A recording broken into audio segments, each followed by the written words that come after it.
नमस्कार दोस्तों, आप सब लोगों का स्वागत है आज की एक और नई ब्रांड न्यू टॉपिक की तरह की एक एसएससी सीएचएल की मसालेदार प्लेलिस्ट में। और आज हम लोग ये जो प्लेलिस्ट है इसको आज हम पूरे के पूरे जो सी एस एसएससी सीएचएल का जो एग्जामिनेशन है उसके पूरे सिलेबस को कवर करने वाले हैं। हम लास्ट ईयर क्वेश्चन पेपर से पूरा का पूरा जो सिलेबस है वो कवर करेंगे, आपको पढ़ाएंगे, समझ लीजिएगा। डिस्क्रिप्शन में मैं आज आपको पीडीएफ का लिंक नहीं दे पाऊंगा क्योंकि मैंने खुद टाइप नहीं किए हैं। आपको बताता हूँ कि ये मैंने किस वेबसाइट से उठाए हैं। जैसे कि मैंने पिछली बार ये पापा जी के .com से उठाए थे। आप मेरे चैनल को भी सब्सक्राइब कर दीजिएगा, लाइक कीजिएगा और शेयर कीजिएगा और कमेंट भी कीजिएगा। तो हमारी ये जो प्लेलिस्ट है इसका जो नए निर्देशक है वो है ग्रेड अप। पिछली बार हमने ये पापा स्मार्ट जी से लिया था, पापा स्मार्ट जी के से।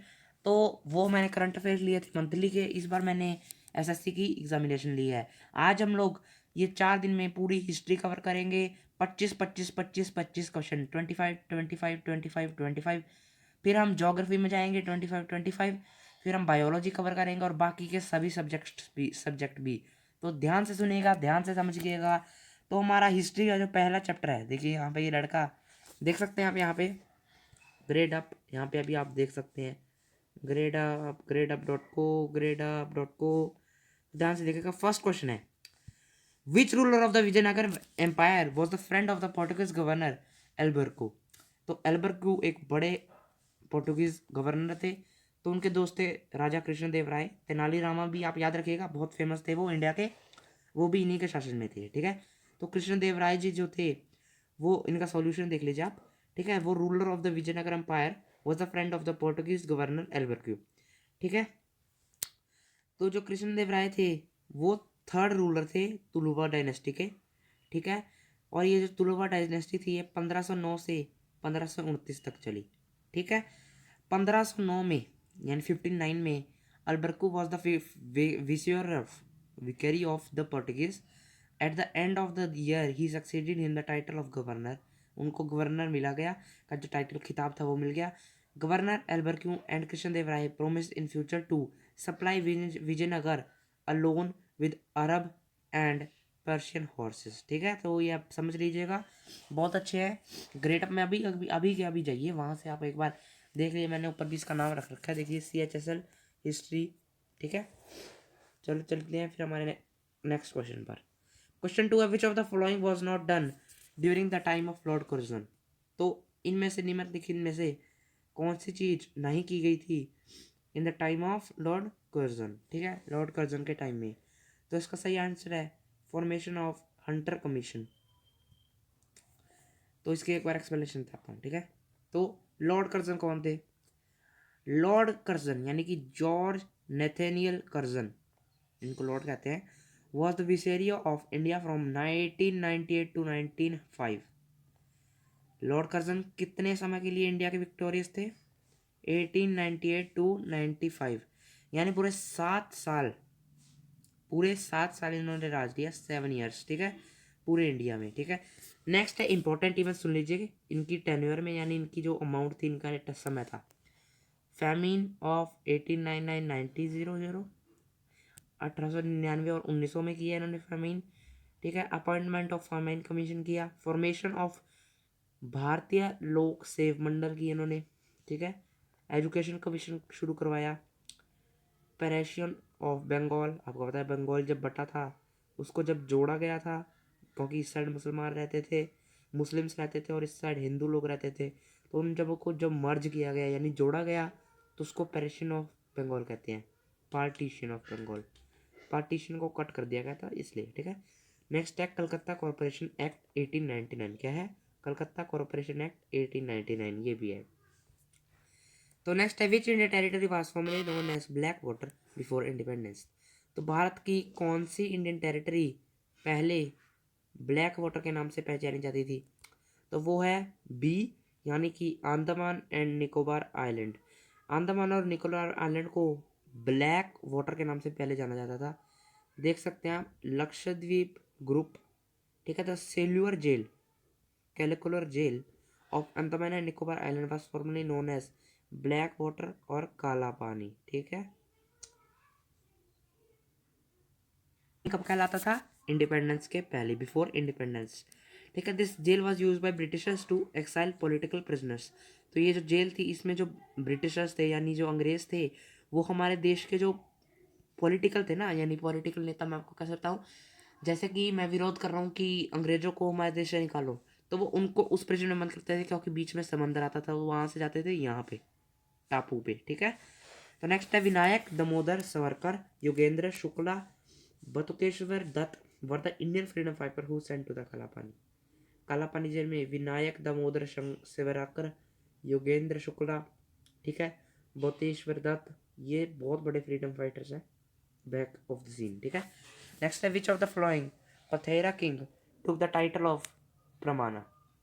तो इनमें से कौन सा प्रतिहारा किंग जो है उसने टाइटल ऑफ परमाना जीता है, यानी उसको टाइटल यानी खिताब मिल गया है परमाना के राजा का। एक मिनट में बताता हूँ। हाँ, तो इसका आंसर है ए मिहिर भोज। मिहिर भोज के जो राजा हैं उनको परमाना का जो टाइटल है वो दिया गया है। अब मैं आपको बताता हूँ क्यों। Mihir Bhoj was the ruler of the Gurjara Pratihara dynasty of India. He succeeded his father Rambhadra. उन्होंने अपने पिता रामभद्र को हराया।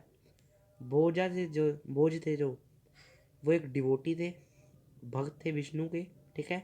और उन्होंने एक अडॉप्ट किया था किसको, अदिरवाहारा। ठीक है। Which is inscribed on some of his coins. उनके जो कुछ कॉइन है ना, सिक्के हैं, उन पर उनको बनाया गया उनका चित्र। ठीक है। इस extended over a large area from the foot of the Himalayas up to the river Narmada and included the present district of Etawah in Uttar Pradesh. तो मिहार मिहिर भोज नाम याद रखिएगा। नेक्स्ट है where did the telegraph line be laid first. तो पहली telegraph line कहाँ पे रखी गई थी, मैं बताता हूँ। वो थी कलकत्ता टू आगरा। कहाँ थी, Calcutta to Agra. India's first experiment with an electric telegram took place in 1839। याद रखिएगा 1839 में भारत की पहली टेलीग्राफ लाइन। हिस्ट्री के सबसे इंपॉर्टेंट क्वेश्चन है ये, इसीलिए अभी लाइक कीजिए। ठीक है। Calcutta to Agra, Calcutta to Agra. हाँ, मैं एक और बताता रहता हूँ, मैं अभी अपनी जो करंट अफेयर प्लेलिस्ट है उसको बंद रखूँगा।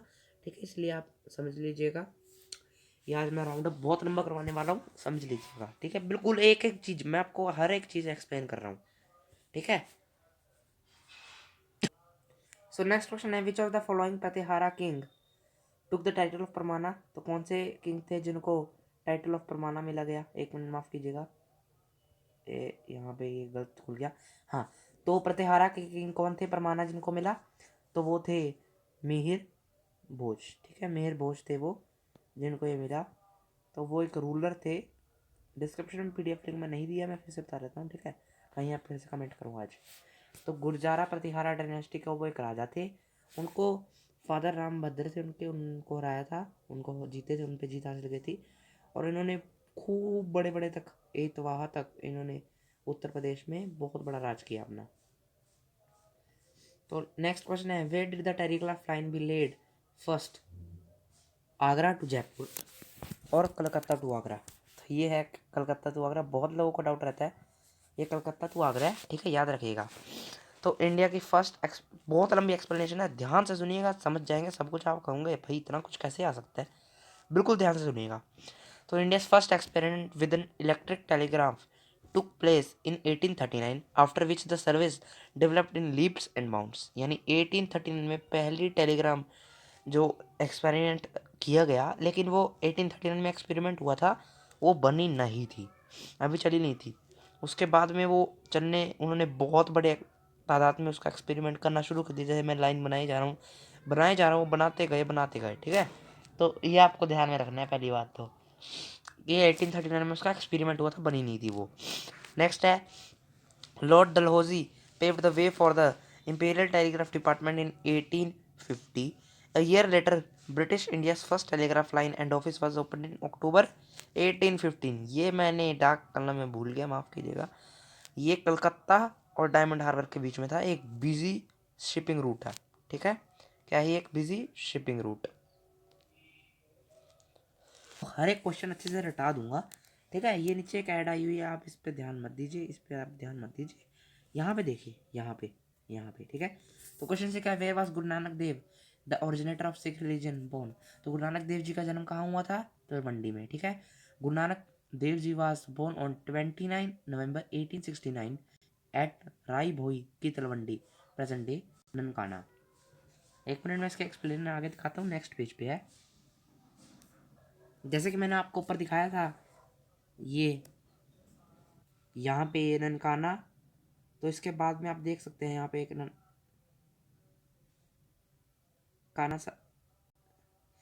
साहिब लिखा हुआ है। तो इसके बाद में जो साहिब है वो आगे है, ठीक है, ध्यान रखिएगा। साहिब है ये आज पाकिस्तान में है, बहुत दुख की बात है, ये आज पंजाब में है, पाकिस्तान में, ठीक है। ये लाहौर में है। Guru Nanak was the founder of Sikhism and the first of the 10 Sikh gurus, ठीक है, याद रखना है। His birth is celebrated worldwide as the Guru Nanak the full moon day in the month of Katak, October और नवंबर में। He set up a unique spiritual, social and political platform based on equality, fraternal love, goodness and virtue। तो ये आपको ध्यान में रखना है। 7 question क्या है, 7 क्वेश्चन आपको बहुत पसंद आएगा, मैंने जब पढ़ा मेरे को भी बहुत अच्छा लगा। नेक्स्ट है, which of the following places present the oldest evidence of Neolithic era. Neolithic era बहुत बड़ा शासन था, मुझे बड़ा पसंद है नियोलिथिक एरा के बारे में पढ़ना। मैंने कहा एक इतनी बड़ी जगह जो कि आज नियोलिथिक एरा में ही आती है, आपको उसका पता ही होगा, ठीक है। तो वो है मेहरगा, आपको पता ही होगा, मैंने आंसर पहले ही बता दिया, माफ़ कीजिएगा। तो ये देखिए, Mehrgarh present the oldest evidence of neolithic era. Mehrgarh is the oldest agriculture settlement in the Indian subcontinent, agriculture based neolithic settlements, ठीक है, ये आपको याद रखना है। मेहरगा में इंडिया में जो न्योलिथिक एरा है उसमें सबसे, जो इंडियन सब कॉन्टिनेंट है उसमें जो, despite being the agriculture settlement, it used only stone tools, so is why placed in neolithic era. तो ये जो एग्रीकल्चर स्टेटमेंट है उसके जगह सिर्फ स्टोन टूल्स को ही यूज करता था नियोलिथिक एरा। तो इसमें जो स्टोन टूल्स हैं वो बहुत इन्होंने यूज़ किए हैं सिर्फ मिट्टी के साथ खेलने की बजाय, ठीक है। ये जो नियोलिथिक एरा है ये बहुत इम्पोर्टेंट है हमारे लिए, हमारे शासकों के लिए, ठीक है। तो it flourish in the 7th millennium BC। तो ये 7th मिलेनियम BC में ये पूरी ख़त्म हो गई, यानी इसको बह गई है एक तरह से। और मेहगा इज़ लोकेटेड ऑन द बोलन रिवर, ये एक बोलन रिवर में लोकेटेड है। इसकी जो ट्रिब्यूटरी है, यानी जो यहाँ पे लोग शिकार करते थे, वो इंडस रिवर है, आपको पता है पाकिस्तान में फ्लो करते हैं कश्मीर से लेकर के। ये eastern edge of the Baluchistan plateau, कहाँ पे, eastern edge of the Baluchistan plateau overlooking for the Indus plain, Indus के प्लेन्स में। Next question, according to the distance of planets over the sun which of the flowing order is correct. ये बहुत अच्छा question है, बच्चों को भी आता होगा। तो A Mercury, Venus, Earth, Mars, ठीक है। इसके बाद आता है Mercury, Venus, Earth, Mars, Jupiter, Saturn, Uranus, Neptune. ये अभी नहीं पूछे गए हैं, टॉप 4 ही पूछे हैं, तो ये आपको बच्चों को भी आता होगा, ठीक है, 5th 4th क्लास के। तो यहाँ पे आप इसके एक बार एक्सप्लेनेशन देख लीजिए, क्योंकि देखना जरूरी है ना।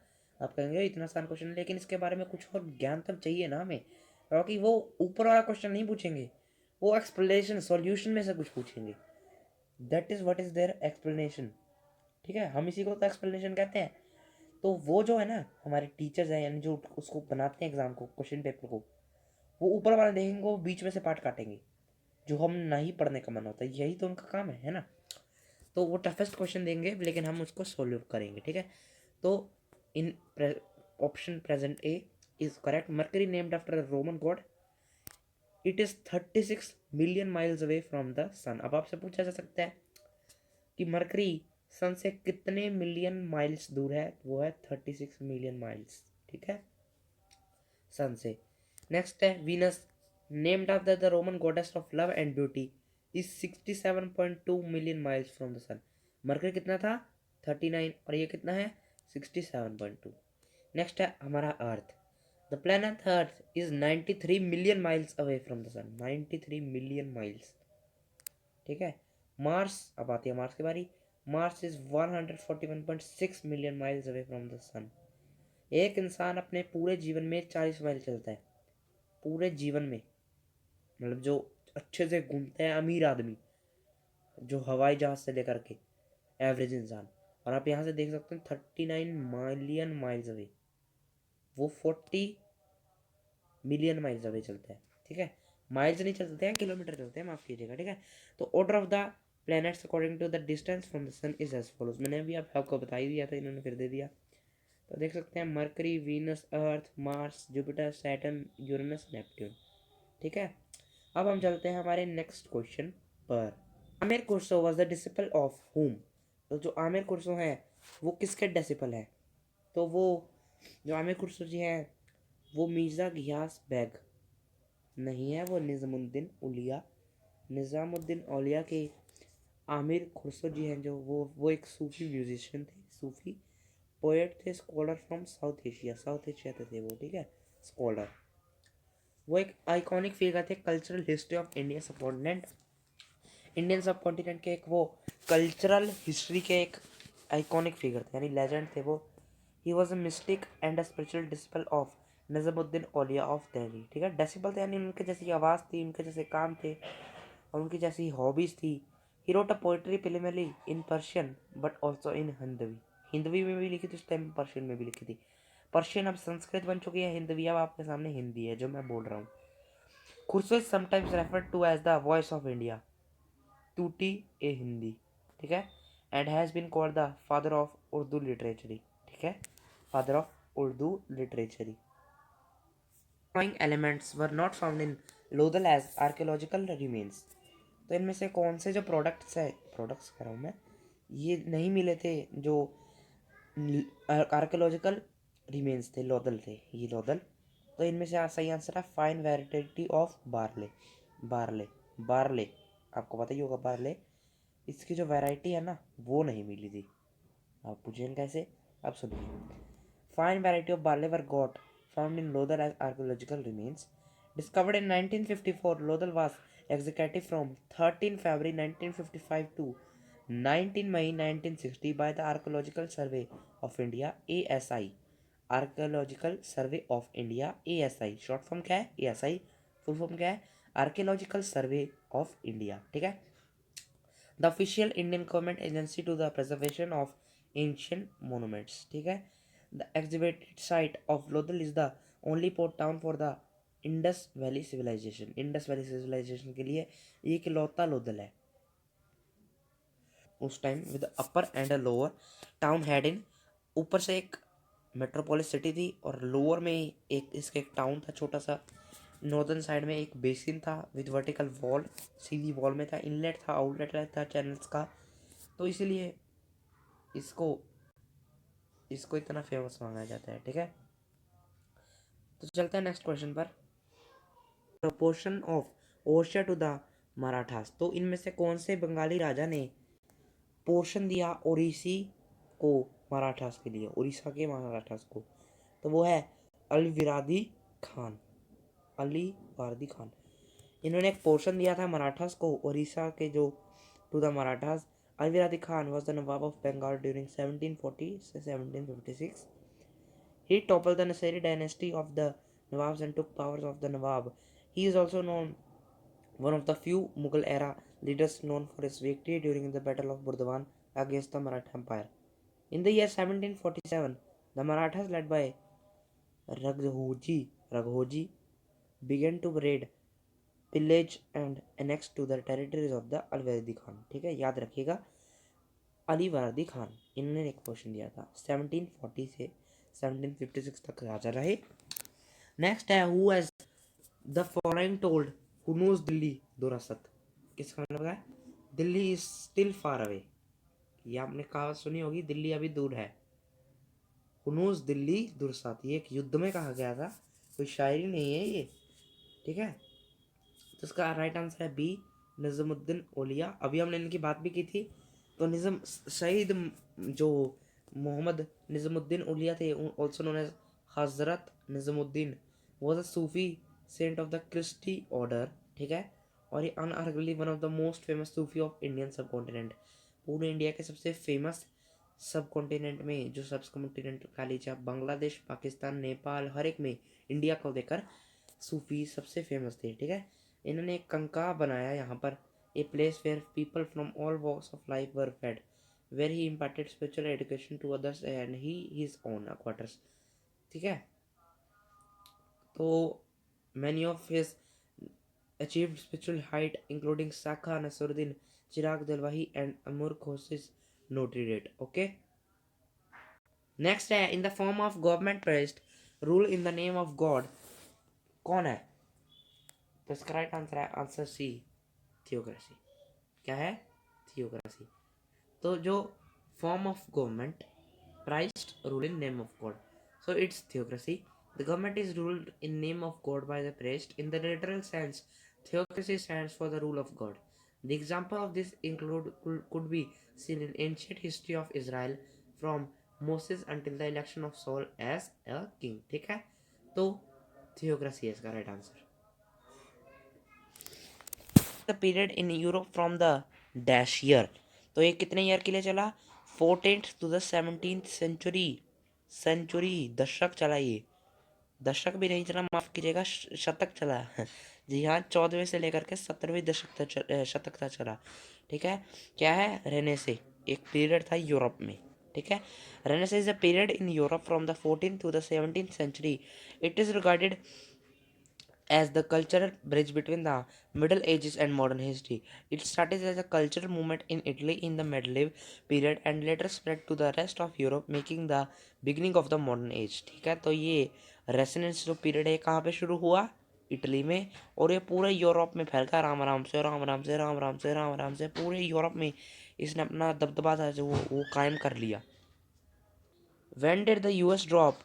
नेक्स्ट क्वेश्चन है हमारा, when did the US drop the atomic bomb on the Japanese city Hiroshima? Hiroshima और नागासाकी में एक बॉम्ब डिप्लॉय किया था अमेरिका ने, यूएस आर्मी ने, वर्ल्ड वॉर 2 के दौरान। तो वो कब गिरा था? 6 अगस्त 1945 में ये गिराया गया था। Explanation, on 6th August 1945, US dropped the atomic bomb on Japanese city Hiroshima. The atomic bomb are dropped on two cities, that is Hiroshima and Nagasaki in Japan during the World War II. ठीक है, the name of bomb is Little Boy that is dropped on Hiroshima and Fat Man of Nagasaki. ये जो little boy है ये इतना खतरनाक है, ये लिटिल बॉय जो बॉम्ब था, ये अब तक जो वहाँ पर बच्चे पैदा होते हैं उनके किसी के हाथ नहीं होते हैं, किसी का कोई पैर ही नहीं होता, लेकिन ये जो जापान है इन्होंने फाइट किया, इन्होंने फिर भी फाइट किया, और आज आप देख सकते हैं दुनिया का तीसरा सबसे बेस्ट इकोनॉमी वाला देश बना चुका है, और ये तीसरा सबसे अच्छा देश बन चुका है। आप समझ सकते हैं कितनी मेहनत की होगी इन्होंने। ठीक है, नेक्स्ट है, भारतीय Janata party is a part of which political group? तो मैं आपको बताता हूँ, मैं अभी आपको दिखाऊंगा बाद में, लेकिन इसका राइट आंसर है नेशनल डेमोक्रेटिक अलायंस, एनडीए के हैं। ठीक है, एनडीए आपने, सो भारतीय जनता पार्टी यानी BJP is a part of NDA यानी National Democratic Alliance. It is a centre right coalition of political parties with ideal of humanism, nationalism and social justice. Amit Shah is the chairperson of the party. ठीक है, chairperson. अध्यक्ष कौन है? नितिन तोमर जी, वो कृषि मंत्रालय के जो मंत्री हैं। नरेंद्र मोदी जी पीएम हैं और अध्यक्ष हैं जेपी नड्डा जी। नेक्स्ट है, who was the eldest brother among the Pandavas? तो पांडव में जो भाई थे उनमें सबसे बड़ा कौन था? युधिष्ठिर। युधिष्ठिर सबसे बड़ा था। was the eldest brother among Pandavas. Pandavas were the 5 powerful and skilled sons of Pandu. ठीक है, the king of Hastinapur, eldest being Yudhishthira, followed by Bhim, Arjun, Nakula and Sahadewa. 5 भाई थे, हम सिर्फ 3 को जानते हैं, मतलब 3 फेमस है सबसे ज़्यादा, एक युधिष्ठिर खुद, फिर भीम और अर्जुन। ये भीम तो छोटा भीम के कारण बहुत फेमस है, अर्जुन आप देख सकते हैं सबसे ज़्यादा फेमस है, और युधिष्ठिर भी फेमस ही है, लेकिन नकुला और सहदेवा का नाम कोई ज़्यादा लोग जानते नहीं हैं। तो ये जो भाई थे इनको कुरुक्षेत्र का जो युद्ध हुआ था, द कजन्स, द कौरवस, उनके कजन थे कौरवस, कौरव आपको पता है कौरव भाई, 100 थे वो और ये 5 थे, और ये control the throne of Hastinapur, ये पूरे हस्तिनापुर को कंट्रोल कर सकते थे। थ्रोन वो नहीं, कांटा नहीं, थ्रोन मतलब होता है राजगद्दी। ठीक है, और ये उस इतनी बड़ी वॉर में कुरुक्षेत्र के महाभारत था जो, उसमें विक्टोरियस रहे थे, उसको ग्रेट वॉर ऑफ इंडिया भी कहते हैं महाभारत को। नेक्स्ट है, Adolf Hitler the politician was responsible for genocide of millions of Jews. तो वो है इसका राइट आंसर जर्मन। वो एक जर्मन पॉलिटिशियन थे और उन्होंने हजारों नहीं, लाखों नहीं, करोड़ों ज्यूज यानी इसराइल के लोगों को मारा था। क्यों? क्योंकि उस टाइम जो इसराइल था वो उनको अपने जगह नहीं दे रहा था वर्ल्ड वॉर 2 के दौरान, क्योंकि जर्मनी थोड़ा कम पड़ रहा था, उसके पास जगह कम पड़ रही थी इंसानों को छुपाने के लिए। तो वर्ल्ड वॉर 2 जीतने के लिए एडोल्फ हिटलर ने जब जूस यानी कि इसराइल के लोगों ने उनको मना किया, तो इसराइल को उन्होंने इतने गंदे तरीके से उन्होंने खो किया नष्ट। लेकिन आज अगर आप इसराइल को देखें तो इसराइल जो है वो ये जो है ना हमारा जर्मनी, इससे बहुत बहुत बहुत शक्तिशाली है। ठीक है, so we should get a inspiration from Israel. Okay, very good Israel, keep it up. आप देख सकते हैं Adolf Hitler was a German politician, the leader of the Nazi party and general and chancellor of Germany from 1933 to 1945। 45 में इसकी death हो गई थी ऐसा माना जाता है, लेकिन उसके बाद भी ये इसको अर्जेंटीना और रशिया में देखा गया है। तो that's not that that okay that इसकी डेथ हो गई थी 1945 में। ये कुछ और हो सकता है, इसका कोई रूपी हो सकता है। He initiated World War 2 in Europe with the invasion of Poland in September 1939। तो जो इनिशिएट का मतलब होता है शुरू करना, इसने पूरा वर्ल्ड वॉर 2 शुरू किया यूरोप में। और यूरोप में बहुत ही स्ट्रॉन्ग कंपनी थी, तो उन जब स्ट्रॉन्ग स्ट्रॉन्ग थी उन्होंने भी अपना दावा किया, पोलैंड पर हमला किया। पोलैंड के साथ इंग्लैंड यानी यूके, ग्रेट ब्रिटेन खींचा चला। ग्रेट ब्रिटेन का रास्ता उस टाइम इंडिया पे, उसने इंडिया को भी साथ में घसीट लिया। इंडिया को कहा तुम हमारे साथ चलो, हम तुमको आज़ाद कर देंगे, लेकिन उन्होंने किया नहीं, झूठ बोला। लेकिन कुछ हुआ नहीं, क्योंकि उसके 5 साल बाद हम आज़ाद हो गए। ठीक है, आज़ाद नहीं, अच्छे से रह गए थे। ठीक है, Holocaust of Jews was of the view of the Jews before the enemies of the German people and prevented the expansion of Germany to develop Germany. It was essential to kill Jews. ठीक है, तो Germany के लिए जरूरी था हमको किल करना। Next है what does the wheel in the national flag represent. तो जो हमारा देश है उसका झंडा है जैसे ऐसे ऐसे ऐसे, तो उसके बीच में जो वो है अशोक चक्र, वो क्या रिप्रेजेंट करता है? Wheel. The national flag represent, तो वो क्या रिप्रेजेंट करता है? वो करता है ग्रोथ। ग्रोथ, लगातार हम ग्रोथ कर रहे हैं, लगातार हम इवॉल्व कर रहे हैं, लगातार हम अपडेट हो रहे हैं हमारे आने वाले फ्यूचर के साथ। और इसीलिए आप मेरी वीडियो को लाइक कर दीजिएगा। लाल रखियो, मैंने आज पेन भी लाल रखा है आपके लिए। ठीक है, तो the wheel represent the dynamism of peaceful changes in the world. The wheel, तो ये जो 24 चक्कर हैं 24 spokes represented the teaching of Buddha, Buddha की टीचिंग को रिप्रेजेंट करते हैं। The way represent the dynamism of a people change, peaceful change का। ठीक है, हमारा 20 क्वेश्चन है, 5 क्वेश्चन रह गए। आज की वीडियो आप भले ही आपको पसंद आ रही होगी, आप कहेंगे छोटी लग रही है, लेकिन मैंने 27 मिनट 28 मिनट हो चुका, आप देख सकते हैं यहाँ पे साइड में, यहाँ पे। तो यहाँ पे देख सकते हैं एक्स रिकॉर्डर यूज़ करता हूँ मैं, अभी बता देता हूँ। ठीक है, next comprises the archaeological remains of monastic and scholastic institution, तो वो है नालंदा। नालंदा मैं लिख देता हूँ वो यहाँ पे, अभी पेन से मैंने इतना अच्छा नहीं लिखा है फास्ट फास्ट में। तो Nalanda comprises the archaeological remains of a monastic and scholastic institution. Nalanda is the most famous university in Bihar, which was established by Kumar Gupta. किसने बनाई थी? कमार गुप्ता ने। बिहार में है, बिहार की सबसे फेमस है नालंदा कंप्राइजेस। ठीक है, आर्कियोलॉजिकल साइट के लिए सबसे फेमस है। नेक्स्ट है Gandhi ji started the non cooperation movement in which year. Important question, 1920 में शुरू की थी। एक्सप्लेनेशन मोस्ट इंपॉर्टेंट है, जरूर सुनिएगा, मोस्ट इंपॉर्टेंट है। तो the non cooperation movement was led by him after the Jallianwala Bagh massacre. तो जब जलियांवाला बाग में वहाँ पे किल किया गया था लोगों को, कुओं में गिरा गिरा के लोग मर गए थे, खुद उन्होंने जान दे दी, सुसाइड कर दिया था, इतना बुरा था वहाँ पे। It aim to resist British rule in India through non violent means, यानी वो कोई वायलेंस नहीं करेंगे, कोई दुष्ट कर्म नहीं करेंगे, कोई अहिंसा नहीं हिंसा नहीं करेंगे, हिंसा से रहेंगे। तो इसीलिए ये किया गया था। ठीक है, और ये प्रोटेस्टर थे, ये रिफ्यूज़ किए थे ब्रिटिश गुड्स से। ठीक है, अडॉप्ट किया था उन्होंने, इनको हैंडीक्राफ्ट पिकेट किया, इन्होंने लिक्विड शॉप्स खोल दी। Idea of ahimsa and non violence was the key of success of the non cooperation movement. ठीक है, अहिंसा और non violence. Who has served maximum time as the prime minister of India, यानी भारत को सबसे ज़्यादा लंबे समय तक, मैक्सिमम टाइम प्राइम मिनिस्टर कौन रहे भारत के, वो है चाचा नेहरू यानी जवाहरलाल नेहरू जी। ठीक है, एक्सप्लेनेशन देख लीजिए। Jawaharlal Nehru has served the maximum time as the Prime Minister of India. He emerged as the permanent leader of India independence movement under the tutelage of Mahatma Gandhi and ruled India from its establishment as an independent nation in 1947 में India आज़ाद हो गया था, आपको पता ही होगा, until his death in 1964। Death तक उन्होंने rule किया इंडिया को। ठीक है, रूल नहीं कह सकते, उन्होंने चलाया इंडिया को। हमारा 23rd क्वेश्चन क्या है? People in all of the following countries had to be resettled after the 1986 nuclear disaster except किस कंट्री के बजाय?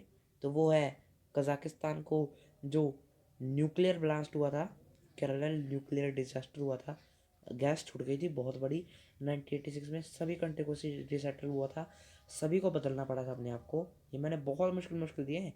रशिया एक फेमस है, इसमें यूक्रेन भी इतना ज़्यादा नहीं है, कजाकिस्तान भी इतना नहीं है। ठीक है, तो people in Kazakhstan didn't have to be resettled after the 1986 Chernobyl nuclear disaster. ठीक है, it is the incident which took place in present day Ukraine's northern side, which then is quite far from the Kazakhstan border। भले ही वो फार है, दूर है। Next है, which of these countries got independence from the United Kingdom? तो इनमें से किस देश को यूनाइटेड किंगडम से इंडिपेंडेंस मिल गई? तो वो है पाकिस्तान। जी हाँ, पाकिस्तान को भी इंग्लैंड से जो आज़ादी मिली थी वो मिली थी 14 अगस्त 1947 को। 14 अगस्त 1947, इंडिया को 18 अगस्त में मिली थी। इनको पहले क्यों मिली? क्योंकि इंडिया बहुत स्ट्रांग था। पाकिस्तान को इंडिया ने ही दिवाई थी, सरदार वल्लभ भाई पटेल।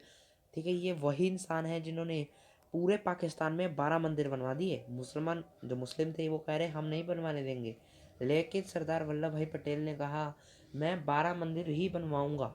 ठीक है, आप समझ सकते हैं कितनी पावर थी इंडिया की।